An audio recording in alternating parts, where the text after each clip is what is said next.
Nesse vídeo, vamos ver como foram as questões de biologia da prova do Enem no ano de 2024, aplicação regular.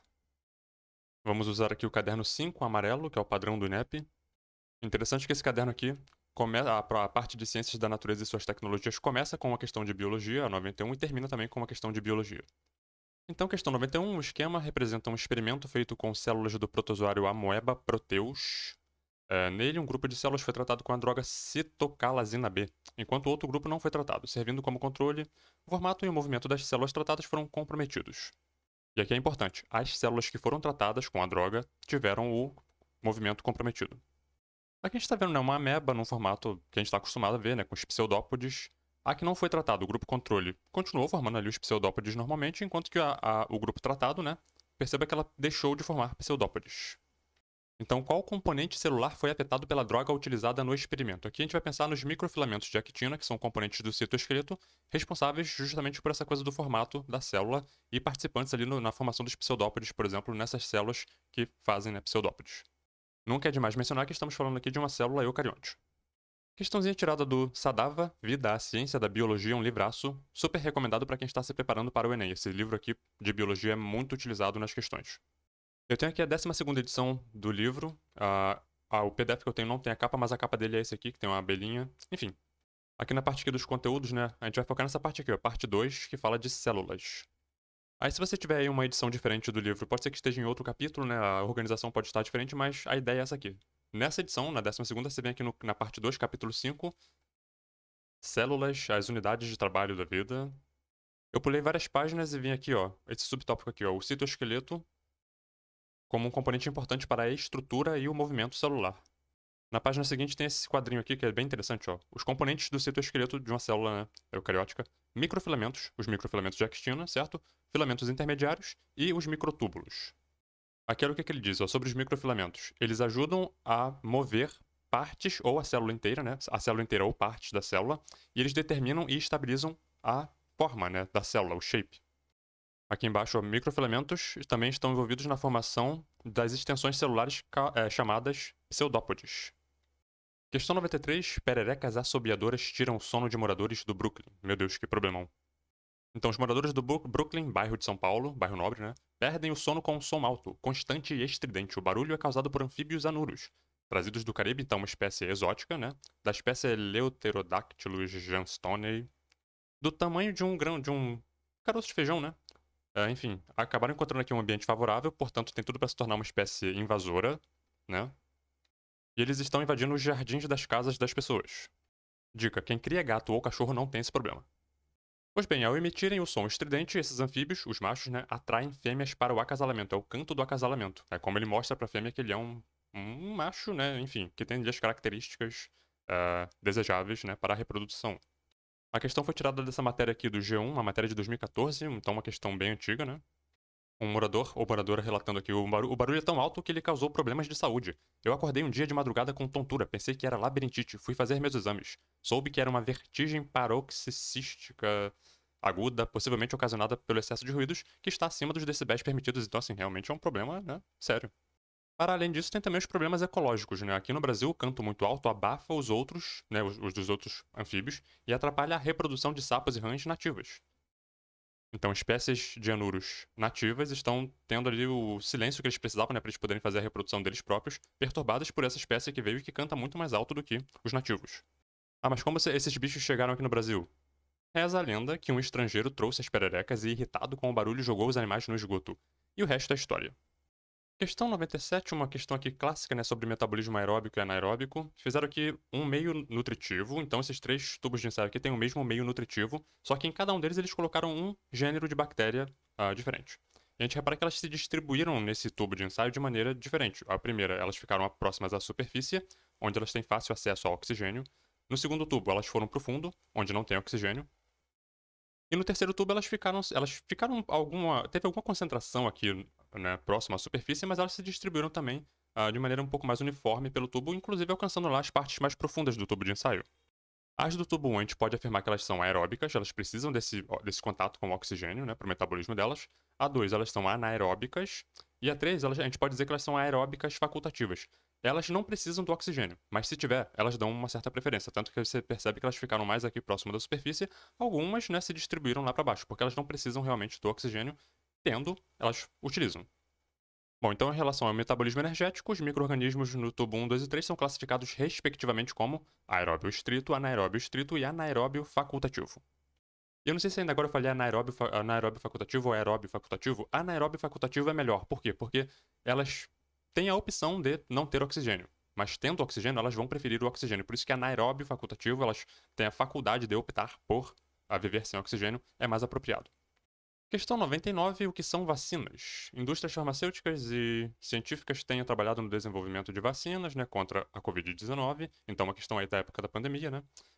Algumas dessas vacinas, a principal estrutura antigênica, o antígeno utilizado, né, para desencadear a resposta imunológica, é uma proteína da superfície viral chamada espícula, spike, né, do inglês. Esse é o antígeno, né, na superfície do vírus que vai ser reconhecido pelos receptores celulares de algumas células do nosso corpo, né? Se não me engano, o receptor ECA2, tem tempo que eu não li sobre isso, mas eu acho que é ECA2.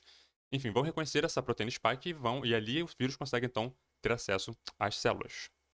Como essa proteína só existe nos coronavírus, né? Você fazendo uma vacina contra esse antígeno, você se protege contra o ataque de coronavírus especificamente.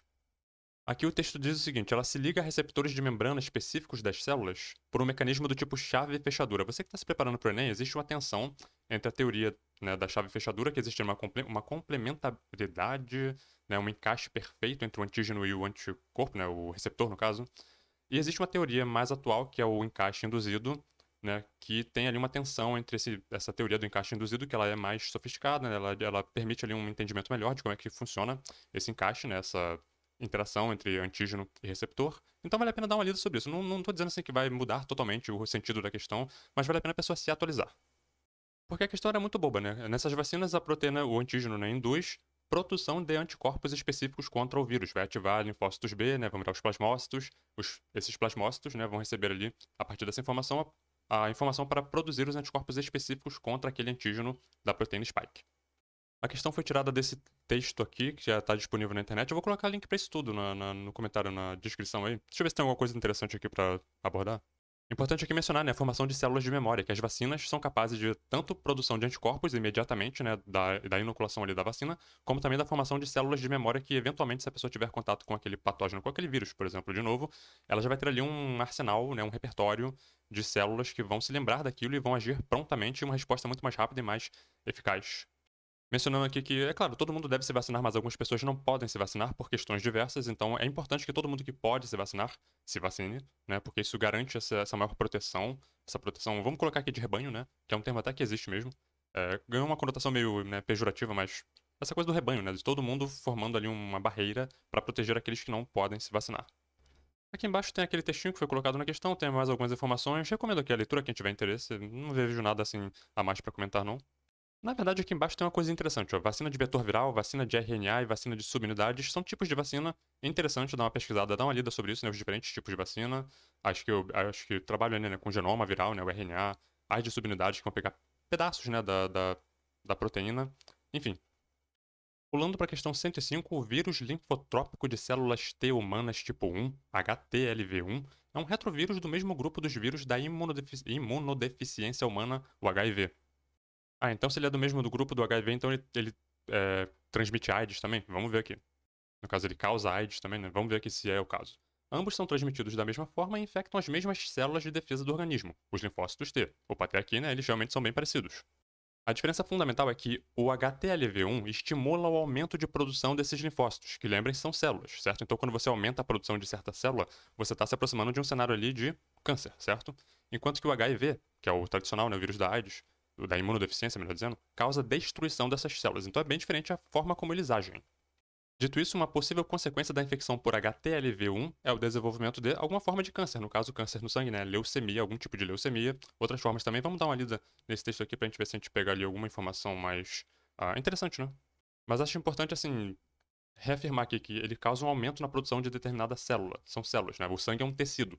Nunca se esqueçam disso. O sangue é um tecido assim como a pele, assim como o sistema nervoso, o tecido nervoso, né, os neurônios. É um tecido. E sim, você pode também ter um aumento na proliferação de células no sangue, levando ali aos linfomas, a câncer, né? Ao caso de câncer.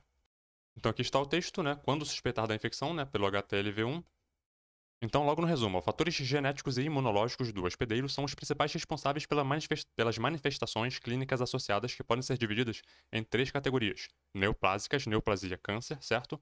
Inflamatórias e infecciosas. Destacam-se a mielopatia associada, né, ao vírus, a leucemia ou linfoma de células T do adulto, como as primeiras doenças associadas a esse retrovírus. Então, de novo, aqui, né, leucemia e linfoma, certo? A quadros de neoplasia, câncer. Questão 107, falando sobre fitorremediação, um tema que é até certo ponto recorrente, né? Se você assistiu minha playlist sobre OBB, Olimpíada Brasileira de Biologia, e até a minha playlist no Enem, que está completa, em alguns momentos eu já falei sobre isso aqui, já expliquei com um pouco mais de profundidade. Fitorremediação é uma forma de recuperação, né, ambiental. Enfim, você pode fazer utilizando biomassa vegetal de plantas, né? Você pode pegar determinado componente que está ali causando degradação naquele ambiente, né? Um contaminante, por exemplo, um metal pesado, mercúrio, por exemplo. E você utilizando a biomassa vegetal, né, as plantas, você pode fazer fitoestabilização, fitovolatilização, fitodegradação, fitoestimulação, fitoextração. Repara que aqui no texto eles estão falando sobre justamente metais pesados, né, chumbo, cobre, zinco. E se você pausar o vídeo aí para ler a imagem, né, você vai ver que cada um desses modos aqui de fitorremediação vai acontecer alguma coisa com esse contaminante. Ele pode sofrer alguma mudança estrutural, né? A planta vai estimular alguma mudança estrutural nesse contaminante, através, inclusive, de associação com micro-organismos. A planta pode incorporar e estabilizar esse contaminante na biomassa dela. Ela pode também volatilizar esse contaminante e jogar para a atmosfera. Agora, repara que a fitoextração, né, ela remove, né, o poluente pela raiz e armazena aquilo ali. Acumula, né, na parte aérea. O que é a parte aérea? É tudo que está acima do solo, né? Os galhos, o tronco, as folhas, etc. Então, o método que retira o mercúrio de uma área contaminada, impedindo sua entrada na cadeia alimentar, seria então, no caso, a fitoextração é a melhor de todas. Por quê? A planta vai assimilar, né, vai incorporar aquilo na biomassa dela, e depois você vai tirar essa planta dali do ambiente, né, vai cortar as plantas fora, né, e tirar dali, e o mercúrio vai junto com a biomassa da planta. Então você limparia, de certa forma, o ambiente, enfim, não permitindo inclusive a volta dele. A fitovolatilização, por exemplo, permitiria a volta do mercúrio, né, porque ela pegou, volatilizou, jogou para a atmosfera, mas depois, num evento de chuva, esse mercúrio poderia voltar para o solo. Então não resolveria realmente o problema. Repara que na fitoestabilização o mercúrio continua disponível, né, sob as raízes, né, nas raízes das plantas. Na degradação, é, você forma espécies menos tóxicas do mercúrio, no caso, por exemplo, mas ele continua presente. É menos tóxico, mas continua presente. Fitoestimulação, a mesma coisa, né? Eles imobilizam o metal, mas não tiram ele dali. Ele ainda pode ter acesso, né, à cadeia alimentar de algum organismo que coma, né, aquela planta.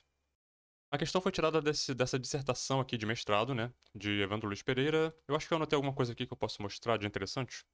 Aqui, falando sobre fitoextração, uma questão importante é o destino das plantas após serem usadas, né, na fitoextração de metais pesados. As plantas são retiradas do solo ou água e incinerados, tacar fogo na planta, para reduzir o volume e a massa do material contaminado. As cinzas produzidas pela queima podem ser descartadas de maneira adequada como resíduos perigosos, ou podem ser processadas para recuperação de metais, etc. E aqui só para comentar aquilo que eu falei, né? Por exemplo, a fitovolatilização é a retirada do poluente pelas plantas e transferência para uma forma volátil, né, que vai para a atmosfera.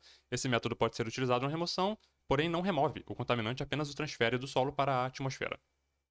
Choveu, esse contaminante pode voltar para o solo ou para a água. Aqui umas imagens, né, com água P, que é uma planta muito utilizada na remediação de rios, enfim, lagos também, córregos, que estão contaminados por chumbo. Ela é uma planta aquática, né, então ela retira, né, esses contaminantes da água. E aqui na primeira semana, por exemplo, como é que ela tá, assim é mais ou menos como ela é mesmo. Só que depois de 5 semanas, né, um mês e pouco, olha como é que ela fica, né. Agora tá cheio de contaminante na biomassa dela. Você retira essa biomassa, parece até que tá doente, né, e taca fogo. Questão 113 já traz aqui um textinho com os termos mais complicadinhos, né? Tem aqui PCR, reação em cadeia de polimerase, tem aqui transcriptase reversa. São termos que de repente assustam quem não tem muito contato com a área. Mas quem já estudou sabe que isso aqui não tem mistério nenhum, né? Transcriptase reversa, por exemplo, se você sabe o que é transcrição do DNA, a extração, né? Não bem a extração, vai. A tirada, né, do RNA a partir do DNA, que a gente chama de transcrição, portanto, a transcrição de um RNA a partir do DNA. A transcriptase reversa nada mais é do que o contrário. É você pegar um RNA e a partir desse RNA você sintetizar uma cadeia de DNA. Bom, o texto está falando aqui sobre clonagem, né, gênica em procariotos, produção de proteínas, né, se torna mais intensa, rápida e econômica. Importante para a produção de insulina, por exemplo, né, para o pessoal que tem diabetes e precisa da insulina para aplicar. Bom, para a produção de hormônios, como por exemplo a insulina, enzimas e proteínas de resistência a drogas, uma variação da técnica de reação em cadeia de polimerase utiliza a enzima transcriptase reversa que sintetiza moléculas de DNA complementares a partir de fitas de RNA. Então estava tudo explicadinho no texto. Nesse contexto, essa técnica é importante para detectar genes expressos. Genes expressos que estão sendo transcritos, né? Os genes ativos. A gente lembra que o DNA tem a eucromatina e a heterocromatina, né? A eucromatina é a parte do DNA que está efetivamente ativa, né? Sendo os genes, né, que estão sendo transcritos, portanto expressos. E é a partir desses genes que estão sendo transcritos que vão surgir os RNAs. Em nós, por exemplo, né, organismos que têm como genoma o DNA, toda célula no nosso corpo que tem ali algum RNA, esse RNA foi transcrito a partir de um DNA. Uma parte do DNA, né, que é um gene, que é a parte do DNA que está ativa para a síntese de RNA. As outras alternativas foram realmente só para encher espaço, porque elas realmente, assim, não... A gente dá pra ver que é a letra A, sabe? Plasmidiais, bacterianos, né? Tudo aí o genoma das bactérias, né? Genes dominantes, como assim, né? Autossômicos. Sabe? Como você colocou só pra confundir mesmo. Seriam os genes que estão sendo expressos e transcritos. Sei lá, eu tinha separado essa imagem aqui pra mostrar durante a apresentação. Eu acho que, enquanto eu tava ali lendo, né? Eu achei que seria importante enfatizar essa coisa da transcrição, né? E da tradução, que é um assunto importante. O dogma central da biologia, né? Você tem aqui o DNA, e a partir do DNA, então, você transcreve um RNA, que aqui no caso o RNA é mensageiro, né? Tem outros tipos de RNA também. Estudem tudo isso. Tem o RNA transportador, tem o RNA ribossomal. Todos esses RNAs são transcritos a partir de um DNA.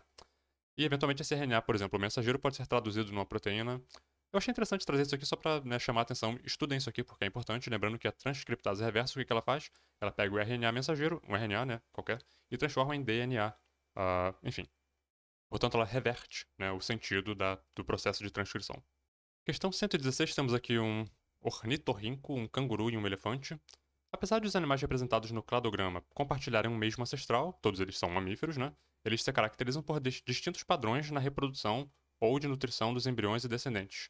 Aqui a gente vai pensar, né, os monotremados, né, esse grupo aqui que contém, né, os ornitorrincos, as équinas, eu não sei o nome daquele bicho, équinas, enfim, são mamíferos que botam ovos, né? Eles têm ali um estilo ainda bem próximo do que a gente observa ali, né, em répteis e aves, aquela coisa de botar ovos com suas peculiaridades, mas ainda mantém esse tipo de desenvolvimento.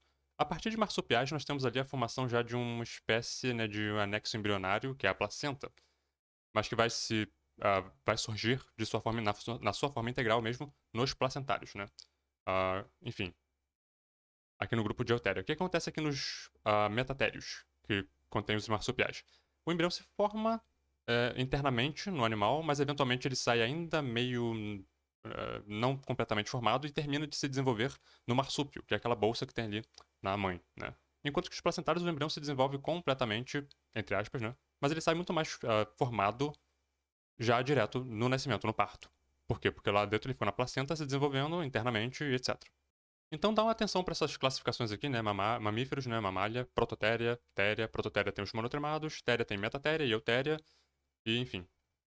Pois bem, ao longo do processo evolutivo, percebem-se entre esses animais perdas e ganhos nos padrões citados, que envolvem no caso aqui a gente vai pensar na diminuição da vesícula vitelínica associada ao desenvolvimento da lactação. Todos eles são mamíferos, né? Portanto, todos eles têm, né, o leite, né? O bebê se alimenta do leite. Mas aqui, quando se trata da vesícula vitelínica, o que é a vesícula vitelínica? É aquele anexo embrionário muito desenvolvido nos ovos de aves e répteis, né? Que tem ali o vitelo, que é a gema do ovo. E aquilo ali tem um papel importante na nutrição daquele embrião até que ele ecloda, até que ele quebre a casquinha do ovo e saia, né? O que vai acontecer aqui conforme essa estrutura do saco vitelínico vai perdendo um pouco da importância? Porque ela vai sendo substituída pela placenta, nos placentários, né? E essa estrutura da placenta, ela tem, então, como tem uma ligação direta ali entre a mãe e o bebê, né, essa estrutura que tem a função de nutrição, ela acaba ficando um pouco, né, menos importante, porque agora a nutrição do embrião vai se dar diretamente com o corpo, né, com a circulação da mãe. A vesícula vitelínica ainda tem, né, nos primórdios ali do desenvolvimento embrionário, mesmo em placentários, ela ainda tem ali algumas funções, ela não é totalmente irrelevante, ela participa de hematopoiese, etc., mas ela vai perdendo um pouco dessa importância no sentido da nutrição do embrião, que em placentários se dá ali, né, no contato direto, na comunicação direta, né, entre a circulação do bebê, do embrião que está se formando, do feto, eventualmente, e do corpo da mãe. Essa questão foi inspirada nesse capítulo, nesse livro aqui, Sexualidade de Mamíferos, né, o ato de reprodução, né, de mating, né, e a evolução da reprodução. Um livro super denso, de anatomia densa. Você não quer ler esse livro aqui, eu só tô colocando aqui, né, pra ilustrar. Mas é um livro penoso demais de ler. Eu dei uma passada assim de olho nas páginas, é realmente anatomia profunda. É, Só para não passar batido, aqui no capítulo 2, né, classificação e evolução de mamíferos, a placa de subclasses de mamíferos. E aqui está então a imagem que foi usada lá na questão, né, a relação filogenética, né, de 3 subclasses de mamíferos. Aqui é a famosa ecdna, e o Platypus, que é o ornitorrinco, né, são os monotremados. Aqui que legal, uma figurinha, né, de um gambá, né, a gente chama de gambá, um marsupial, né, e os filhotinhos agarradinhos na mãe. Opossum. Porque quando a gente pensa em marsupial, a gente pensa logo no canguru, né? Mas a gente tem aqui no Brasil, tem os marsupiais aqui, né? Que são os gambás. Um bicho que é um pouco. Enfim, as pessoas não gostam muito porque tem aquela coisa do odor, né? Mas isso tudo é preconceito das pessoas. É um bichinho super importante. Uau, o esqueleto de um Diprotodon. O marsupial, um dos maiores marsupiais, né? Que veio à extinção depois da chegada dos primeiros humanos à Austrália. Tem muita foto de bichinho, né? Então, se você gosta de ver foto de bichinho, é um livro que talvez você goste, né? De ver aqui as ilustrações. Aqui um pangolim, Manis javanica. Ordem Quiróptera, os morcegos. Mas aí quando acaba lá as ilustrações dos bichinhos, né, o livro fica super técnico, vem uns esquemas super impossíveis de entender o que ele tá falando. Enfim, eles mergulham profundamente na anatomia do sistema reprodutor dos grupos, né? Então aqui um útero, por exemplo, as diferentes formas, né, de útero nos grupos. O útero de monotremados, de marsupiais e de placentários. Pra ter noção, isso aqui é a variação interespecífica, ou seja, numa mesma espécie, a variação, né, nas formas do pênis de um determinado tipo de marsupial. Enfim, a variedade, né, das formas do pênis em diferentes espécies no mesmo gênero. Então, assim, eles vão realmente profundamente na questão da anatomia. É profundo, difícil de ler. Quem quiser, eu vou colocar aí como conseguir o livro. Questão 121, uma questão que eu achei assim. Não sei se chega a ser polêmica. Eu errei essa questão aqui, tá? É uma questão fácil que eu errei e eu vou fazer aqui uma explicação sobre o porquê que eu errei, porque eu acho que essa explicação pode ser importante para quem está se preparando para a prova, né? Qual que foi o meu erro aqui? Fiquei procurando, eu não sei como é que é a expressão. Eu acho que é procurar cabelo em ovo. Tem alguma coisa assim. Quando você fica procurando uma coisa onde não tem. A culpa é só minha? Não. Acho que a questão ela induziu, né, a pessoa a pensar que poderia ser algo que ela não era. Então, assim, por isso que eu acho que era um pouco polêmica. O Enem geralmente não bota pegadinhas nas questões, nos itens, né? Mas enfim. Se você parar um professor de química, ou até mesmo um aluno de ensino médio aí que seja bom em química, na rua, assim, aleatoriamente, perguntar, defina um composto ou uma substância orgânica. Ele vai dizer que é uma substância que contém carbono como elemento principal. Não tem dúvida, ele não vai nem pensar, não vai nem gaguejar, ele vai dizer exatamente isso aqui, porque é o que é. Ponto final. E o texto da questão começa assim: no senso comum, considera-se ainda hoje que compostos orgânicos são substâncias presentes nos seres vivos, nenhuma novidade, né? Na química, a expressão compostos orgânicos tem um uso histórico, que eu sempre associei como sendo isso aqui, né? Um carbono principal, né? Uma substância, uma molécula, né? Um elemento ali que tem carbono como elemento principal. De mais de 200 anos, adquirindo diferentes conotações ao longo do desenvolvimento. Ou seja, ele está falando aqui que ah, aquela aquele significado clássico, né, do que é um composto orgânico, passou por mudanças ao longo do tempo. O que já me levou a pensar o seguinte: se isso aqui é o clássico, na minha concepção era isso, né? Então eu teria que procurar alguma outra coisa que não seja isso aqui, porque isso aqui, na minha visão, é o clássico, né? Ao longo do desenvolvimento dessa ciência, atualmente atribui-se a essa expressão outro significado. Aqui eu fiquei, né, pensando assim, ok, isso aqui pra mim é o que eu sei que é uma substância, um composto orgânico. Ele está querendo alguma coisa atualmente, né, alguma coisa mais moderna, que seja um significado mais atual, né, não dizendo que isso aqui está errado, mas assim, uma interpretação mais atual do que seria um composto orgânico. Aí a pessoa lembra, né, enfim, tem lá os alimentos orgânicos, né, aquela coisa do orgânico, que são coisas que são saudáveis, né, você pensa num alimento orgânico, um alimento que é produzido sem agrotóxicos, né, e que eventualmente ela vai ser o quê? Ela vai ser saudável, ela vai ser menos vai causar menos dano à saúde do que um alimento que de repente utiliza os agrotóxicos. Então você tinha duas alternativas aqui que dialogavam com isso. Ela pode ser benéfica à saúde humana por ser saudável, né, em contraposição a uma outra que não seja orgânica, e essa coisa aqui dos usos dos agrotóxicos.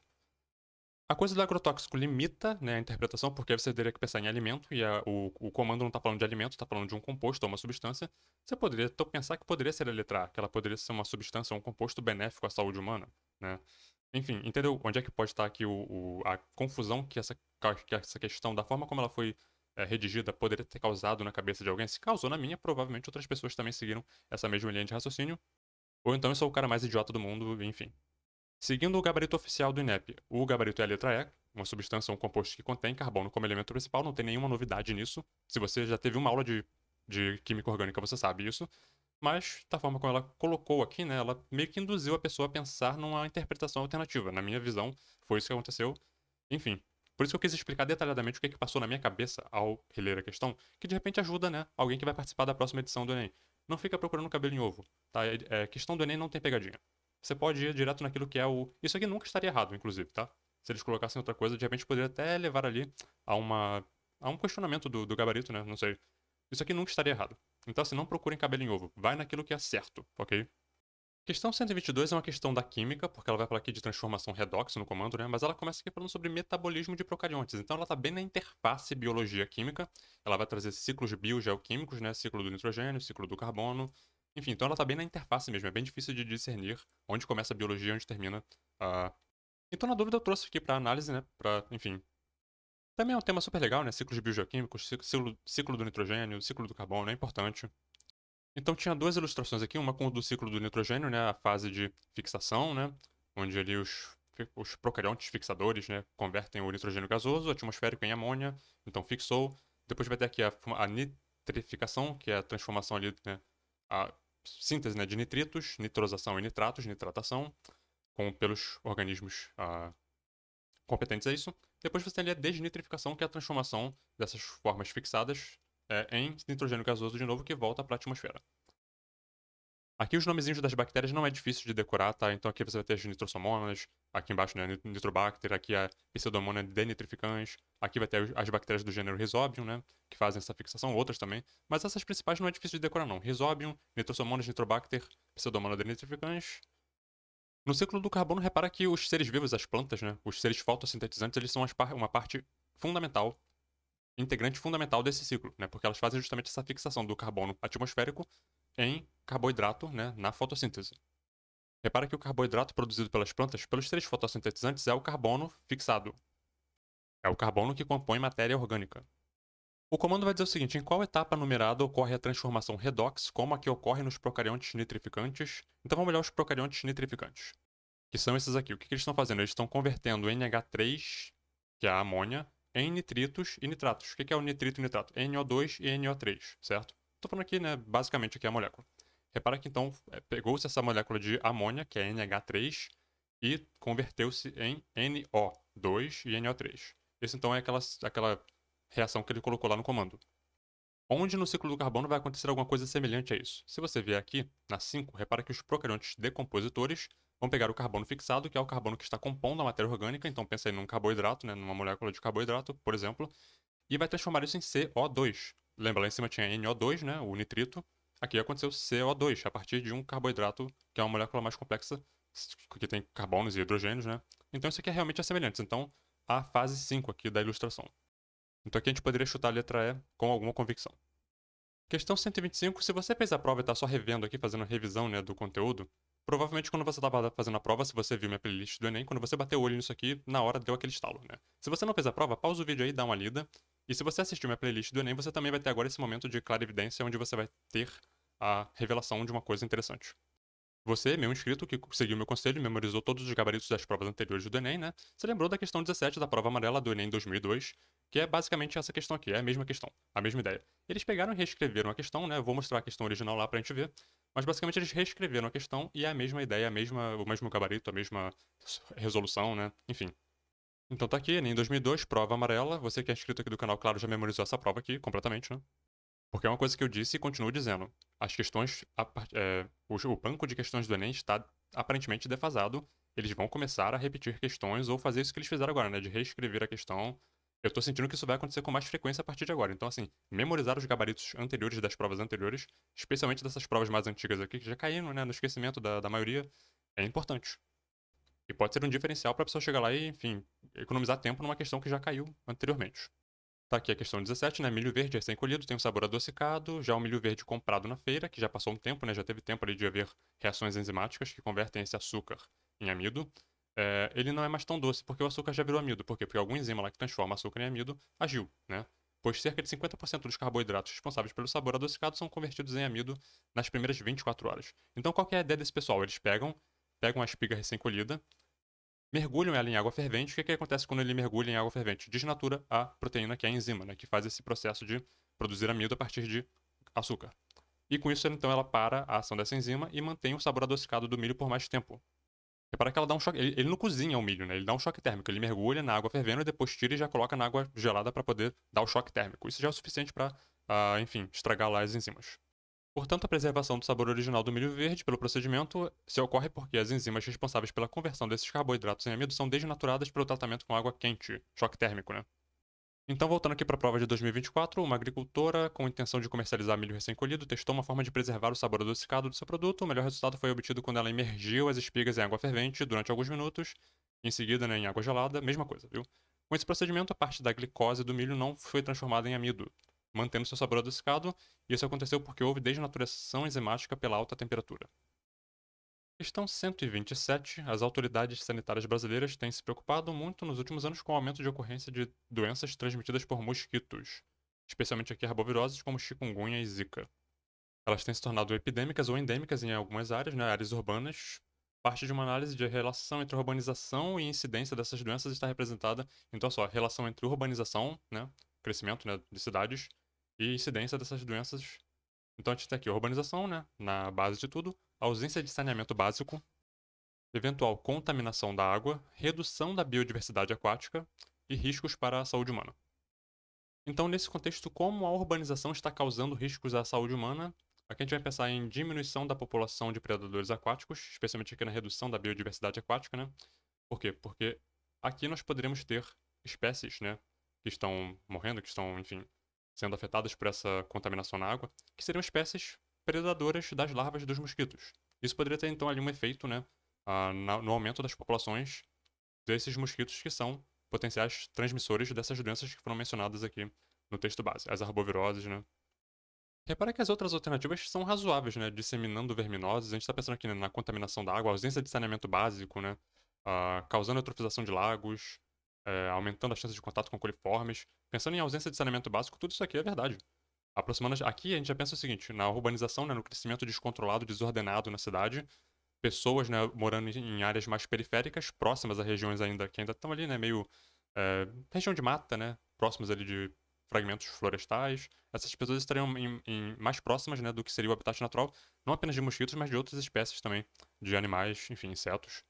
A letra D se sustenta como um gabarito preferencial porque eles colocaram aqui, né, a ênfase no texto em doenças transmitidas por mosquitos, principalmente arboviroses, né? Então a gente pensaria nessa redução da biodiversidade aquática, nessa questão dos predadores das larvas dos mosquitos. O gabarito se sustenta mais ou menos nessa lógica.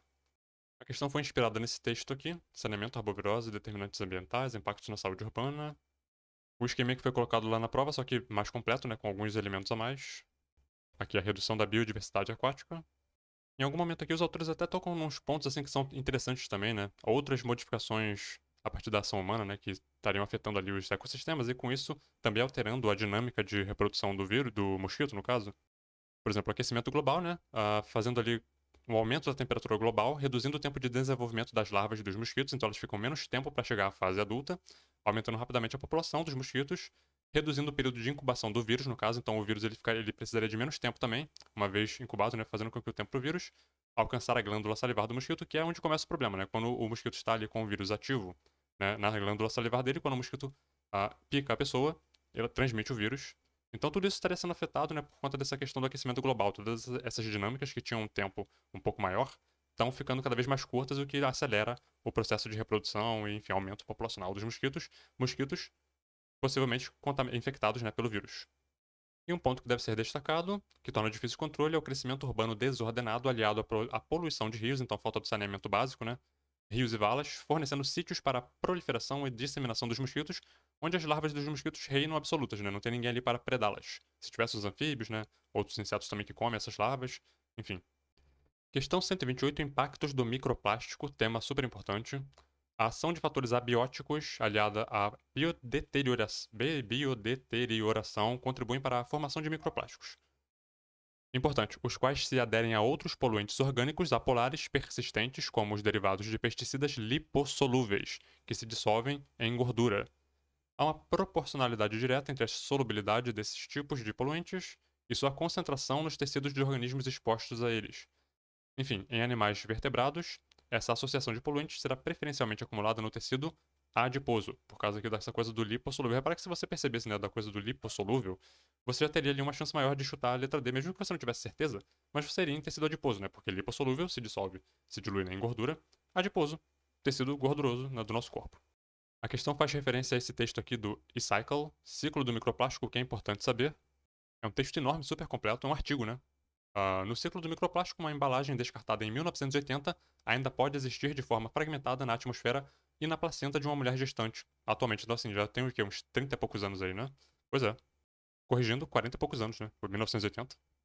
Aí aqui diz o seguinte, tóxicos, né? Os POPs, que são poluentes orgânicos persistentes, são tóxicos e estão diretamente ligados a disfunções hormonais, imunológicas, neurológicas e reprodutivas. Eles ficam durante muito tempo no ambiente e, uma vez ingeridos, têm a capacidade de se fixarem na gordura do corpo, tecido adiposo, no sangue, nos fluidos corporais de animais e humanos, etc. Ah, mas aqui tá falando que ele também se associa ao sangue, então a gente. Lá tinha uma alternativa, né? Sangue, então o que a gente faz? Anula a questão? Pois é, que tinha uma alternativa, né? Tecido sanguíneo, enfim, não, eu acho que não anula a questão, não, porque. Como ele colocou aqui no texto, né? Que ele tem uma. Como é que fala quando tem. Uma afinidade, né, com substâncias, né, com moléculas de pesticidas lipossolúveis, ele chamou, né, a atenção para a questão da gordura.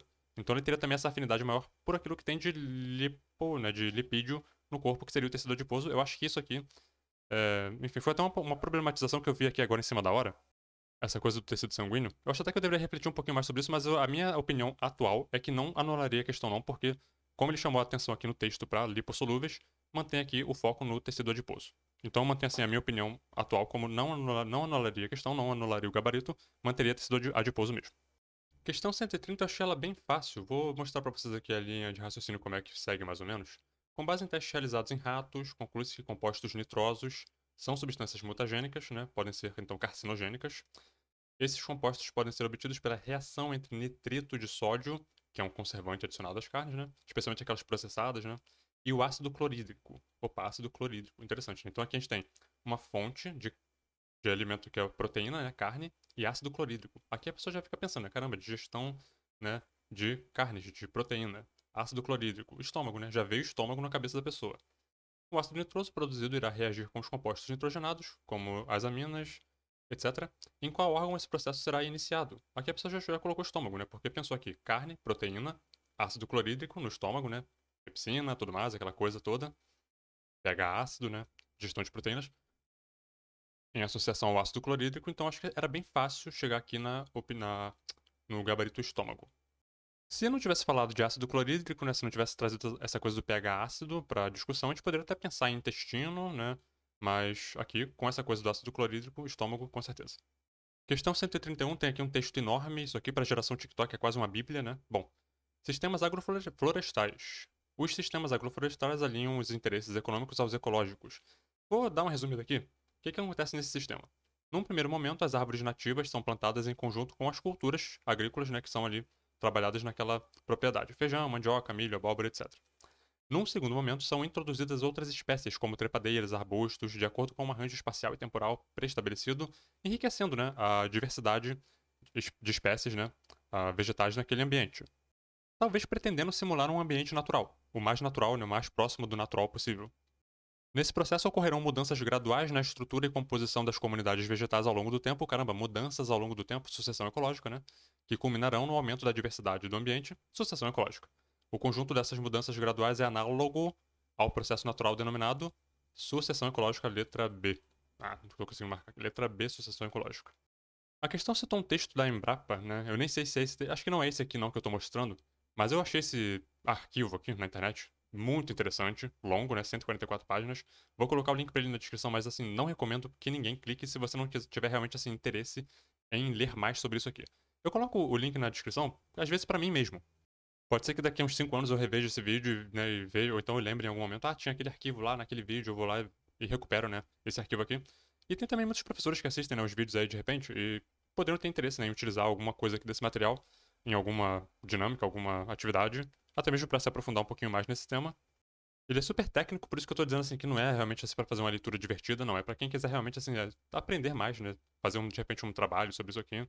É super técnico, mas eu acho que tem muita informação valiosa aqui, por isso que eu tô guardando ele. E vai ter o link para ele na descrição aí, caso alguém tenha interesse. Mas tô dizendo, tô deixando bem claro, não é para qualquer pessoa pegar e ler, porque que divertido. Não é divertido, não, é técnico. Olha só, fatores que influenciam a colheita. Entenda o ciclo de produção. Muito legal. Época de colheita. Legal, né? Ó, o cacau. Identificando os frutos maduros. Talvez seja o que está amarelo, né? Não sei, talvez. Isso aqui eu tô na dúvida se é graviola ou se é pinha. É pequeno pra ser graviola, né? Não sei. Tem romã, caju, acho que é um maracujá. Muito legal. Na sequência, a questão 132, fibras musculares esqueléticas, fibras lentas e fibras rápidas, né? Esse assunto aqui já caiu na minha playlist da UBB. Diversas provas da UBB falam sobre esse assunto, né? Da histologia do tecido muscular esquelético. Em Enem eu não me lembro se já caiu, acho que não caiu, mas enfim. As fibras musculares esqueléticas não são todas iguais, tem as fibras lentas, né, também conhecidas como fibras vermelhas, que apresentam muitas mitocôndrias, então metabolismo aeróbico, certo? E são bem supridas de vasos sanguíneos, importante, né, para manter o quê? Resistência, né, por mais tempo. Já as fibras rápidas, ou brancas, né, apresentam poucas mitocôndrias, então aqui a gente vai pensar mais em metabolismo anaeróbico, né, fermentação. Recebem menor suprimento sanguíneo. Dessa forma, a distribuição das fibras no músculo esquelético do corpo auxilia na forma diferenciada do desempenho físico de um atleta. Então, sim, diferentes tipos de atleta vão acabar desenvolvendo, pelo treino, né, diferentes tipos de fibra, né, que vão compor, digamos assim, a maior parte da musculatura dele. Ou a maior parte da musculatura, assim, relevante, né, ao movimento que ele faz. Então, as fibras lentas vermelhas, que tem muita mitocôndria, muito metabolismo aeróbico, né, ela permite maior resistência. Você consegue ficar mais tempo forçando o músculo, esforçando o músculo, né, te dá uma maior resistência ao esforço.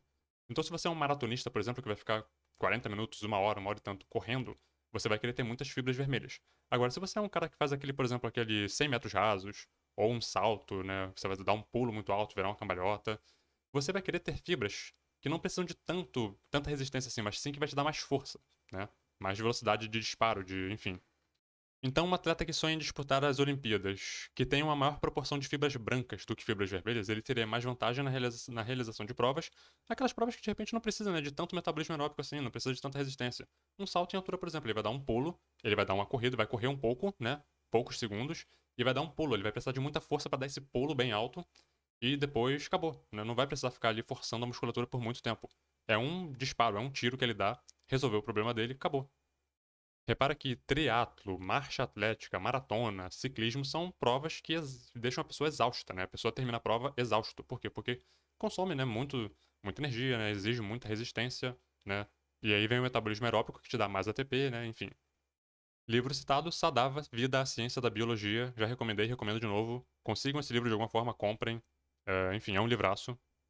Para quem está se preparando para o Enem e quer ter um bom rendimento em biologia, Sadava, Vida da Ciência da Biologia, é a Bíblia que a pessoa deveria ter na cabeceira. Já expliquei que eu estou aqui com a 12ª edição dele, né? Capítulo 46 do enfim, o sistema músculo-esquelético. Em algum momento vai ter esse subtópico aqui, ó. Fibras musculares, os tipos, né, de fibras musculares determinam resistência e força. Se eu não me engano, esse parágrafo aqui foi o que eles colocaram lá na prova, né? Traduzido, obviamente. Então aqui, músculos com alta proporção, né, de fibras lentas são bons para atividades que exigem, né, ah, durante muito tempo, né, esforço durante muito tempo, exercício aeróbico, né, que requer oxigênio e metabolismo aeróbico. Então, corredores de longa distância, nadadores, ciclistas e outros atletas que requerem, né, essa coisa dessa resistência durante muito tempo. Maratona, né? E aqui embaixo falando das fibras rápidas, né, brancas, né, que são as glicolíticas, não vai ser metabolismo aeróbico, vai ser metabolismo anaeróbico, a fermentação. E que é importante ali, né, para quem tá de repente, ops. Elas são apropriadas para atividades de curto prazo que requerem muita força, né, e não requerem essa resistência durante muito tempo.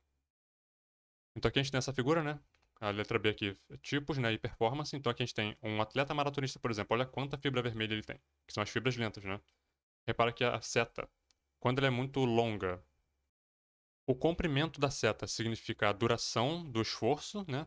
E a grossura dela significa a velocidade, no caso. Então, repara que o maratonista está correndo durante muito tempo, mas não numa velocidade muito alta. Enquanto que um sprinter, por exemplo, ele vai estar com uma velocidade mais alta, mas por pouco tempo. De repente, ele vai fazer ali os 100 metros rasos, né? Vai ficar ali, sei lá, 10 segundos correndo, numa velocidade absurda, mas é bem menos tempo, né, do que um maratonista que vai ficar ali 40 minutos, uma hora, correndo com a menor velocidade. E aqui a ilustração coloca, né, a diferença da composição da musculatura, né, com relação às fibras lentas e rápidas. Repara que o sprinter tem mais fibras rápidas, né, glicolíticas, e o maratonista tem mais fibras vermelhas lentas.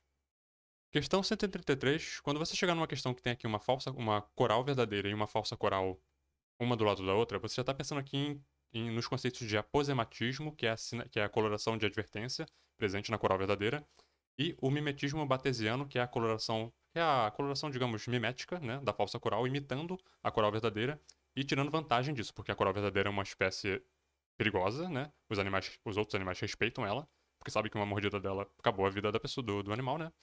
E a falsa coral, por mimetizar a coral verdadeira, não sendo ela uma espécie perigosa, mas mimetizando uma espécie perigosa, ela tem vantagens com relação a isso.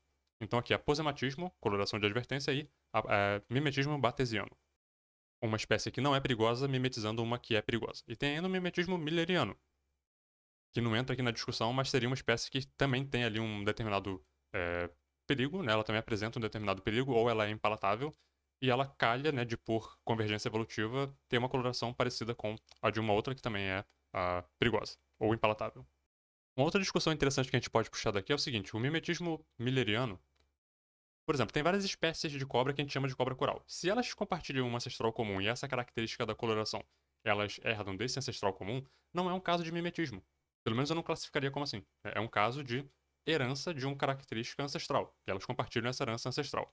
Vai ser mimetismo se forem espécies que não têm ali um ancestral comum direto. Então, realmente, você vai dizer que uma está mimetizando a outra. Isso aqui é uma classificação. Eu teria até que ler mais sobre isso, mas eu particularmente pensaria dessa forma e acho que está correto. No caso da falsa coral e da coral verdadeira, elas não têm digamos, elas não herdam essa característica de um ancestral comum. Elas já são de grupos um pouco mais distantes. Então a gente pode dizer que aqui é um caso de mimetismo. Como a falsa coral não é uma cobra perigosa, né, peçonhenta no nível da coral verdadeira, é um mimetismo batesiano. Bom, o Cerrado e a Amazônia abrigam um grande número de serpentes popularmente conhecidas como cobra coral, né? Na Amazônia predominam as corais verdadeiras, que são peçonhentas, enquanto que no Cerrado prevalecem as falsas corais que não possuem peçonha. Essas espécies apresentam um padrão de coloração muito semelhante, e essa similaridade traz uma vantagem tanto para as corais falsas como para as verdadeiras. Então, pensando nas falsas corais, a espécie mimética, qual seria a vantagem disso para ela? Reduz a possibilidade de sofrerem predação, porque um predador vai chegar, vai ver aquelas manchas, aquelas listas, né, pretas, vermelhas, vai dizer, opa, aquilo ali é uma coral, né, não vou comer aquilo ali não, porque se ela me morder, como é que é? Fim de jogo, né? A questão citou essa tese de doutorado aqui, de Frederico França, da Universidade de Brasília, doutorado em Ecologia. Tese de doutorado é um livro, tá? Então a pessoa tem que tratar como tal. Eu recomendaria aqui, para quem quiser mais sobre esse assunto, capítulo 3, predação diferencial e tipo de habitat como agentes de seleção sobre o complexo mimético de serpentes corais em ambientes campestres, etc. Acho que esse capítulo aqui ele resume mais ou menos assim o que a questão trouxe lá. Então esse parágrafo aqui é super importante. Ó. Vários benefícios provenientes da coloração conspícua para a sobrevivência de presas aposemáticas têm sido identificados como a maior relutância ao ataque de predadores. Nesse contexto, os padrões de coloração apresentados por animais são essenciais para o surgimento e evolução do processo de sinalização e reconhecimento de sinais entre presas e predadores, conhecido como mimetismo. Apesar de várias definições já terem surgido desde Bates, lembra de mimetismo batesiano, né? De modo geral, o mimetismo é um sistema de transmissão de sinais em que participam três atores: o modelo, deixa eu marcar aqui, ó, o modelo, que transmite o sinal, né? Então, aqui no caso, a cobra coral verdadeira, o mímico, que é quem mimetiza, no caso, a falsa coral, que imita, né, o sinal emitido pelo modelo, e o receptor que recebe os sinais, aquele que vai estar olhando para as duas e, né, confundindo de repente uma com a outra, então não vai mexer com a mimética porque tem medo da aposemática. Questão 184, o exoesqueleto de crustáceos, certo? Formado por quitina e impregnações de sais calcários, e por isso é mais duro quando comparado com o exoesqueleto de outros artrópodes. Esse revestimento externo confere proteção, mas, por ser duro, limita o crescimento desses animais, que é o drama, né, por exemplo, dos insetos, né, dos artrópodes de maneira geral que fazem esse tipo de crescimento. E o exoesqueleto dele protege, né, aquele revestimento duro, né, rígido, que protege. Entretanto, eventualmente eles vão ter que fazer uma coisa chamada equidise, que é a troca dessa pele, né, desse exoesqueleto, né, dessa cobertura protetora, para que ele possa crescer em tamanho. Então, para superar essa limitação, o exoesqueleto deve ser, nesses grupos, né, substituído por meio de mudas, é que dizem, né, que ocorrem periodicamente. Correto. Aqui, rapidamente, na Wikipédia, só para mostrar aqui a questão da equidise, a gente tem aquele clado Equidizozoa, certo? Que são todos os seres vivos que promovem, né, equidise em algum nível. Pertencem a esse grupo Equidizozoa artrópodes, então aqui entra os crustáceos, né?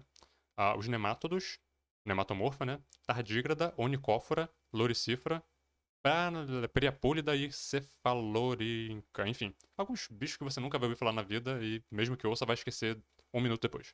Aqui do lado aqui tem uma cigarrinha, né? Fazendo equidise, mudando de pele, como a gente fala, né? Super interessante. E para estudar invertebrados, né, crustáceos, artrópodes e outros filos de invertebrados, eu sempre recomendo o Brusca, Zoologia de Invertebrados de Brusca. É o livro que eu sempre recomendo para esse estudo aqui. E por fim temos aqui a questão 135, uma questão que traz aqui. É uma questão de genética, né, claramente. Tanto que cita aqui o Griffiths, né, Introdução à Genética, um livraço. Temos aqui alguns heredogramas, né, para pessoa... Isso aqui é uma questão provavelmente tida como difícil pela maioria, porque é uma questão que você vai ter que analisar.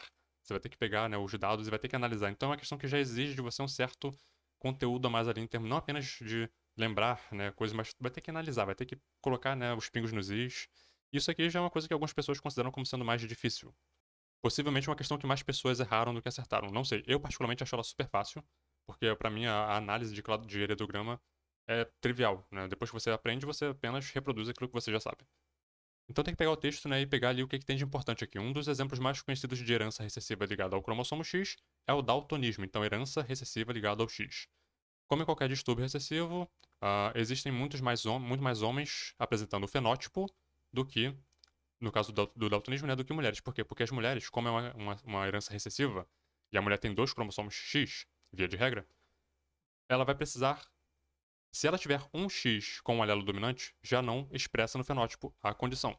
Ela precisaria ter os 2 cromossomos X com um alelo recessivo para expressar o fenótipo. Enquanto que o homem, por ter, via de regra, apenas um cromossomo X e o outro Y, né? Ele vai, provavelmente, ele vai ter assim, uma probabilidade maior de herdar esse alelo e expressá-lo. Ele só precisa de uma cópia desse alelo recessivo para expressar a característica. Então, um casal formado por um homem não daltônico, então ele não tem o alelo recessivo, o X dele é dominante. E por uma mulher gestante também não daltônica, mas portadora do gene, então ela é heterozigota, ela não tem a característica porque ela tem um alelo dominante, num dos cromossomos X dela. Mas ela tem uma cópia do recessivo, ela pode transmitir essa cópia com o alelo recessivo para um filho ou para uma filha. Se transmitir para o filho, ele vai ser daltônico necessariamente. Dentro aqui, né, do contexto que a questão está apresentando pra gente. É bem mais complexo do que isso, mas vamos manter o simples. Em uma das consultas de pré-natal, o casal recebeu um heredograma contendo todas as possibilidades de genótipo para esse bebê. Então a gente tem aqui as ilustrações, né? Uma mulher heterozigota portadora do gene do daltonismo, como é a mulher que a questão, o texto trouxe aqui. Ela é portadora, então você coloca uma pontinha ali no meio. Mulher não daltônica e não portadora, ela é normal, ela não tem nada. Uma mulher daltônica, ela é toda colorida. Homem não daltônico é normal, um quadradinho normal, e um homem daltônico é um quadrado colorido. Como é que ficaria então a probabilidade do cruzamento de um homem não daltônico, que é esse aqui, com a mulher não daltônica, porém portadora do alelo, que é essa aqui? Eu fiz um esquema rápido aqui, tomara que esteja certo. Só para ilustrar aqui o seguinte, você vai pensar nesse cruzamento aqui, é uma mulher heterozigota, XX, Dzão, Dzinho, né? E um homem que não é portador, nem expressa o fenótipo, né? Portanto, ele é X, Dzão, Y. Como é que ficaria a prole desse casal? Duas mulheres, certo? Duas filhas, né? A probabilidade, tá? 50% de ser filha mulher, e uma delas seria homozigota dominante, portanto não expressaria, e a outra seria heterozigota e também não expressaria a característica, porque tem o dominante. Entretanto, os filhos homens, 50% de ser filho homem, né, teria o Y, um deles teria o Dzão, não expressaria a característica, e um deles teria o Dzinho. Então como é que ficaria esse quadro aqui? Dzão, Dzão, Dzão, Dzão, né? Como é que ficaria isso assim se a gente colocasse na linguagem que a questão trouxe? Eu fiz aqui o cruzamento, né, montei o heredograma. Uma das filhas deles seria portadora, porém não expressaria a característica, uma delas seria normal, não teria nada, um filho também normal, sem nada, e o outro que expressaria a característica porque recebeu o Dzinho de quem? Da mãe, certo? Então aqui na questão o que mais se aproximou do que eu fiz lá no slide foi isso aqui, ó, uma filha normal, não portadora, uma filha normal portadora, um filho normal, não portador também, e um filho afetado, que seria a letra B. E com isso ficamos por aqui. O próximo vídeo aqui do canal provavelmente deve ser o PPL de 2024, que deve sair em breve. E também fiquem aí no aguardo para a próxima edição da UBB, né? Que eu vou também fazer a cobertura, claro. Pode ser que eu traga eventualmente, se eu tiver tempo, algum outro vídeo de algum outro evento, alguma outra Olimpíada, mas não vou deixar nada disso certo, porque realmente eu não tenho tido tempo nem saco para isso. Mas o próximo vídeo provavelmente vai ser o PPL de 2024, se você tem interesse. Depois volte aqui para assisti-lo. Até a próxima.